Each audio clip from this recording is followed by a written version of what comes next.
This is the morning of clinic where I'm going to be getting results of my scan that I had last week. I'm sorry if I'm talking funny, I've got a numb tongue. And it hurts. I've got ulcers on my tongue and it hurts, so I've used my special, oh, it really does work. I've used my special mouthwash this morning, which has frozen my tongue. Yeah, distraction. I'm cleaning the stuff in my fish from the fish tank, all the accessories, because it's morning of clinic. I'm not confident with the results,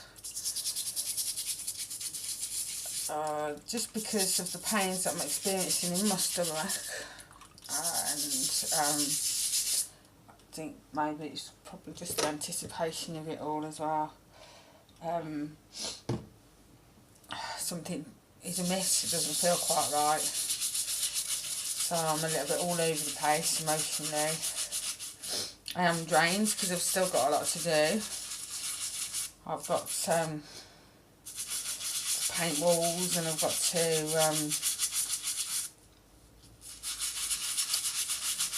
clean the fish tank out, empty the shed out and pack everything in there. Still got loads to do, but my dad's coming down today, so that'll be good. So as soon as I've finished at the hospital, depending on the results today, I will try and keep you informed of everything on blog today, because I think it's important for those that are about to enter to it. You're going to feel nervous and you're going to feel, you know, the curiosity and all that. But the day's here, so there's no more worrying. You know, the day's here. Doom. You could say it's doom day. But I meant that in the funniest possible way. So I've prayed and prayed and prayed. I've not had much sleep. So let's just hope that all that praying that my parishioners are doing at my church down here is working. And yeah, and that God sees the light really and gives me a little bit of hope and takes this away, because I really was down the other day because of the pains I was experiencing, and I just want it all to go away now. I want it all to stop, because I was looking at Daniel and he's 8 years old, you know. He depends on his mummy right now, and he really needs his mummy. But at the same time, you know, they're strong kids. I've brought them up to be strong and independent and, you know, courageous. Everything that I don't think I am. So they're very, very strong kids. I'm sure that no matter what happens, they're going to be well looked after and they're going to be fine, and I'm always going to be with them, because, you know, and it's not if, it's when, guys. Come on, let's be real. When this cancer takes me, I will always be there with my babies, no matter what, because God can't take that away from me. Not completely, but I do think it's cruel that he's taking it away from my babies.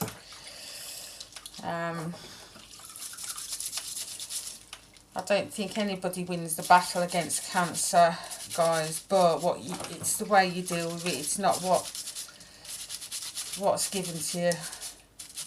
It's the way you deal with it and the way you cope with it, I think. So you have to find the strength to, you know, say, I'm going to defeat you for as long as I can. So you're just defeating cancer. You're not ever winning.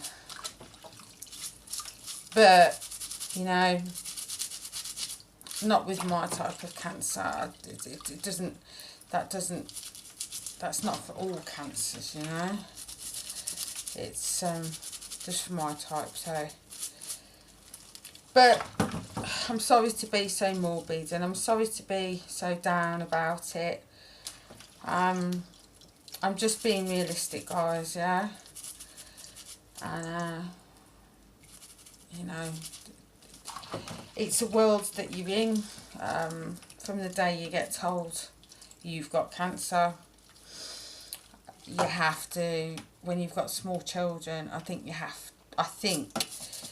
that you have to kind of be prepared, because for anything, because anything could happen. So cleaning the leaves of my fish tank, it's like ridiculously dirty, because I've decided to take my fish tank. I'm not selling it no more, so stop asking me. Just because of the simple fact is that Goldie in the fish tank, actually I'll show you, that needs lipsticking anyway. I need a cloth. Oh, Harry, move. Let me just show you the story behind my fish. Goldie is she's been with us in every house. I won her the first year that we were down here at the fair, the Summer Court Fair. And can I turn the camera around while I'm recording? I don't think I can, so hopefully you're going to be able to see this. I'm not sure if that'll come out, or but Goldie there, she's been electrocuted, she's been drowned, she's been dropped on the floor, she's been through everything with me. See the state of my fish tank? It's absolutely disgusting. But anyway, she's been through all the experiences that I've been through down here. So she's 5 years old. She is a big fish tank fish, goldfish. That's because she's fed on protein, and she's in the warm.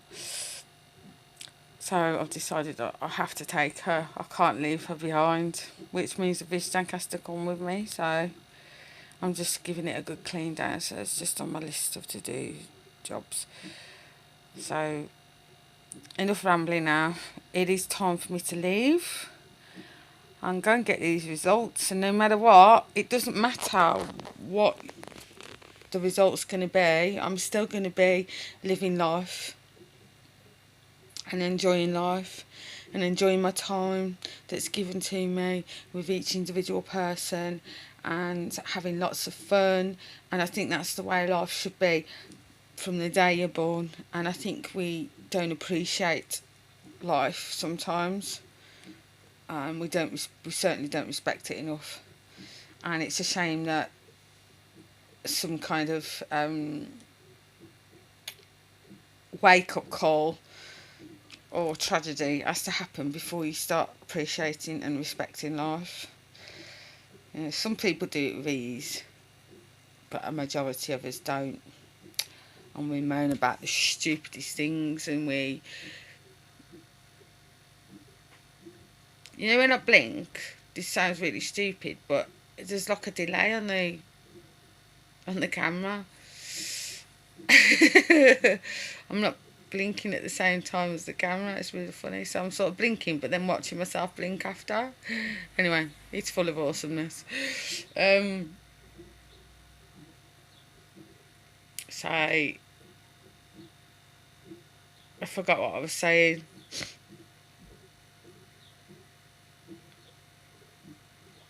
Yeah, about respecting life and respecting each other, and love thy neighbour, and you know, these are things that are important in life for your happiness, and we don't do it.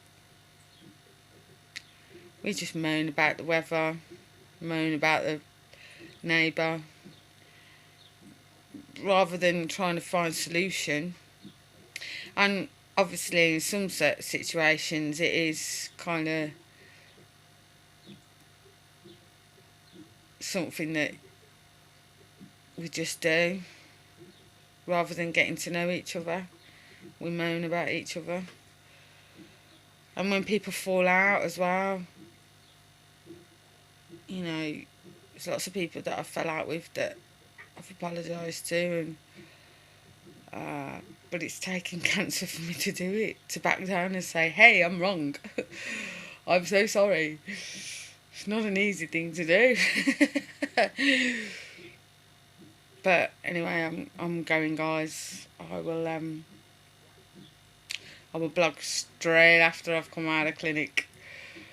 I'm really nervous today, but we're going to get there and we will beat it.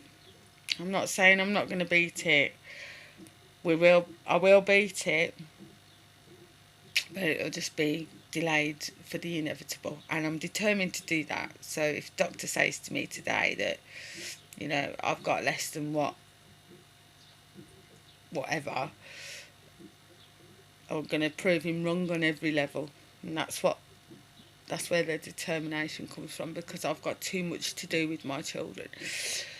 And I've got too much to do with my mum and dad. Even though they're leaving me the week I move. Boo. I don't know, or a couple of weeks after I move anyway. So, I love everybody so much, and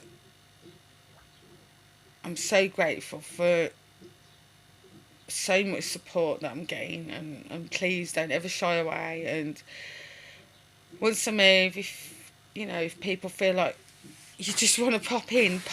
Don't think about, oh, she might be ill, or she might not want visitors, or don't ever think that, because I always want visitors. I always want people around me, because I've been on my own for 6 months down here.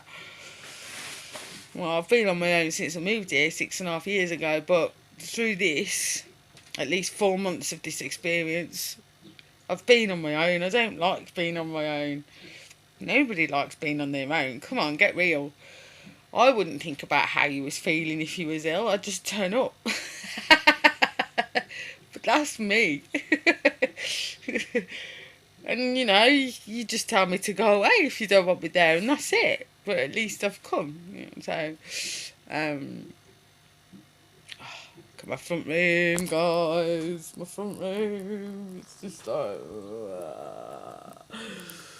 It's just like... You lot have got to unpack that. I'm only kidding. Right. I'm going to go, otherwise I will be late. I love everybody lots, and I'll talk to you again later.